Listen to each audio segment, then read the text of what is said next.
ओम हरि ओम शांतः गौरम मुझुषैनम एमा कुछ पैसा रखी भगवान जी चढ़ा तो भगवान में पंचा हरि ओम शांतः गौरम मुझुषैनम पद्मनाभं सुरेशं विश्वाधारं गगने सदृशं मेघवर्णं शुभांगं लक्ष्मीकान्तं कमलनयनं योगिवीर्यानुगम्यं वन्दे विष्णुं भवनं सर्वलोकैकनाथं कोटिमार्तण्डं प्रचण्डः प्रकाशं रत्नदीप्तिमान शीर्षं मुकुटलीलामहे कि सोहे शंख चक्र गदा पद्म चार बाहों में वाम और इंद्रिया विराजे वर वाम है कि मिश्र मणि लाल पीत बसन विशाल गत नील जल जात के समान मृदु श्याम है कि देव जपे नाम नित्य अर्थ धर्म मोक्ष काम ऐसे सत्य देव को प्रणाम है प्रणाम चढ़ा दो।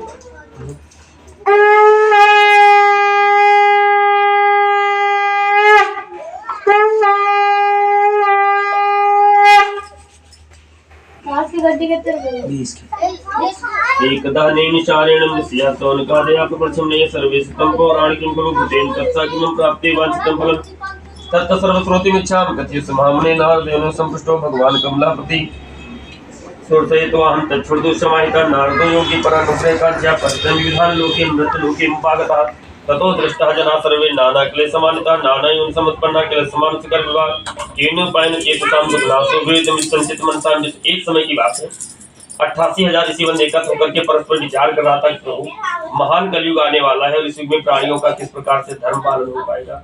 इसी चिंता में सभी ऋषिगण एकाचित होकर के सोच रहे थे। तभी महापौराणिक श्री व्यास जी के शिष्य महाराज सूत जी का एक बार नारद मुनि मृतलोक में घूम रहे थे। देखा कि अपने किए हुए फल के अनुसार नाना ने सभी प्राणी अनेकों ने इस प्रकार से दुखी हैं। देख करके आज नारद को दया गई और वो सीखा बैकुंठ निवासी भगवान देखा। भगवान वहां क्रमशः 4 रूपों में थे। एक में शंख था, एक में चक्र, एक में गदा, एक में पद्म, गले में तुलसी कुंद मंदार, कल्प वृक्ष की बनी लंबी माला पहने देवाधिदेव भगवान को देकर के नारद मुनि स्तुति करने लगे। हे प्रभु, आप तो आदि अंतरहित निर्गुण गुण सकल कल्याण में गुण गणों से संपन्न ईश्वर जगात्मक निखिल शक्ति के प्रपंच कारणभूत तथा भक्तों की पीड़ा को नष्ट कर देने वाले परमात्मा, मैं आपके लिए प्रणाम करता हूँ। लगे प्रभु को ऐसी चीज चाहिए जिसे मनुष्यों का। तो भगवान ने कहा ये मृत लोक है, यहाँ जो जैसा कर्म करेगा उसको वैसा फल प्राप्त होगा, इसमें सोचने की जरूरत। क्योंकि कहा गया यही कलिकाल कठिन उर्गारी पाप परायण सब नरनारी। ऐसा कोई भी व्यक्ति नहीं है और नदी न अचवैनी पर कारज के कारणे संतन धरा सके। यानी संत वही होता है जो दूसरे के लिए सर्वस्व त्याग दे, उसी को संत कहते हैं। और का संत हो जात के नहीं, संत बेद गेरुआ कपड़ा पहन ले, उसके बाद जो माल मिले तो ऐसी हवा खा रहे हैं और कलर पीछे घूम रहे हैं और कह रहे हैं हम संत हैं। समझना बात, संत का हृदय होता है। आज तक शास्त्रों में लिखा है कि आज तक कोई संत राजा नहीं बना है, राजा जरूर संत बनी है।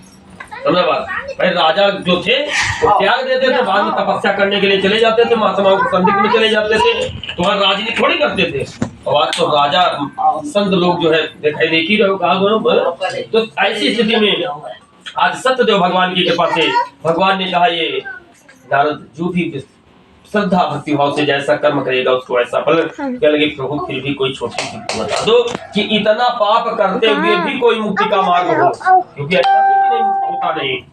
तो क्या लगे नारद आदि ने चित्त विशुद्ध सुनो यह सत्य हो जो देकर भोग कर डालते सवाई मात्रा में भगवान का अभिप्राय भाई बंधुओं के कथा का स्मरण करें, ब्राह्मणों को दक्षिणा दें, उनको भोजन करावें और रात्रि में जागरण में नृत्य गाना अधिकारी जो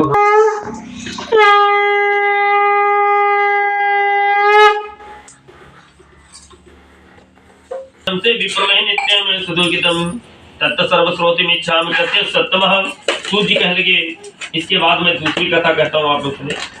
एक काशीपुर नामक स्थान था, जानू काशीपुर नहीं जानू कहाँ? काशीपुर ऐसी कहूँ है बनारस को, जिसको आज इसको क्या आज इसको जिसको हम आज बनारस के नाम बाबा विश्वनाथ की नगरी के नाम से जानते हैं, इसी का शब्द है काशी। वहाँ पर एक सतानंद नाम का भिखारी ब्राह्मण रहता था, जो कि भूख और प्यास से श्रमित होकर के नित्य पृथ्वी पर भटकता रहता है। एक दिन ब्राह्मण भी भगवान को दया आ गई। अगर ब्राह्मणों का कोई हितैषी है तो को है भगवान। ब्राह्मण केवल भगवान के नाम से खा रहा है, भगवान के नाम से घूम रहा है, चाहे जो ब्राह्मण हो। क्योंकि अगर भगवान को सबसे ज्यादा कोई पूजता है या कोई मानता है, उठते बैठते करता है, तो ब्राह्मण।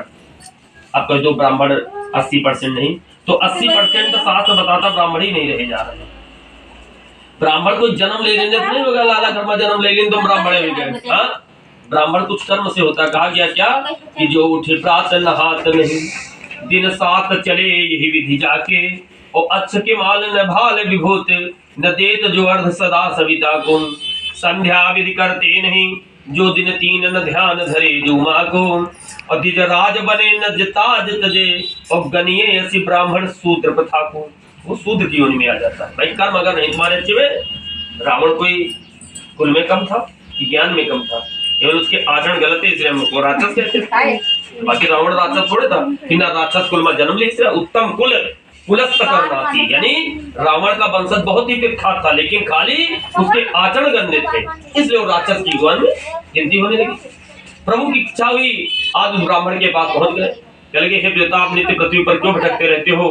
क्या मैं आपके दुखों का कारण जान सकता हूँ? तो कहने लगे, ब्राह्मण होती दरिद्र हूँ, भिक्षार्थे वो ब्रह्म ही, और उपाय में दी जाने से कृपया कथे प्रभु। मैं अत्यंत ही निर्धन हूँ, गरीब ब्राह्मण, मैं भिक्षा के लिए पृथ्वी पर घूमा करता हूँ।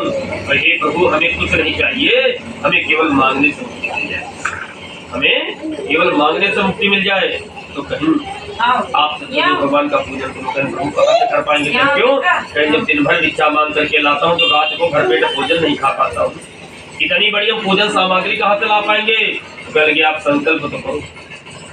आप जब संकल्प कर लोगे तो अवश्य ही कार्य पूर्ण होगा, क्योंकि जब तक संकल्प नहीं होता है तब तक कार्य पूर्ण नहीं होता है। और संकल्प भी कैसा होना चाहिए? हर चीज की एक सीमा होती है, समझना बस, हर चीज की सीमा होती है।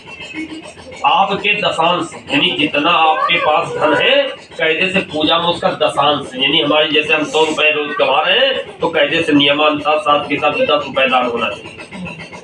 1000 कमा रहे हैं तो 100 रुपए दान होना चाहिए, ठीक? हमेशा दशांश, और आज से नहीं चला रहा, हमेशा दशांश ही ब्राह्मण को दान दिया जाता था। हमारे जो खेतों में पैदा होता उसका भी हम 10वां भाग दान में निकालते थे। आप तो समझ कुछ ये लिए सब दुखी है, शांति नहीं, घर चाहे जिसका हो, शांति किसी के घर में नहीं, लेकिन धन की कमी आने नहीं, आए रहो जाए रहो, है ना? दिन भर परेशान है आदमी, इतना पहले का आदमी परेशान नहीं होता था, फिर भी घर में सुकून से खाता था। आज उससे ज्यादा पैसा है, सब कुछ है, फिर भी सुकून नहीं। हर घर में कोई बता दो शांति, ये कोई मार्केट में नहीं मिलती है। ये शांति आती है आपके घर में, आपकी स्वेच्छा से, प्रभु की इच्छा से।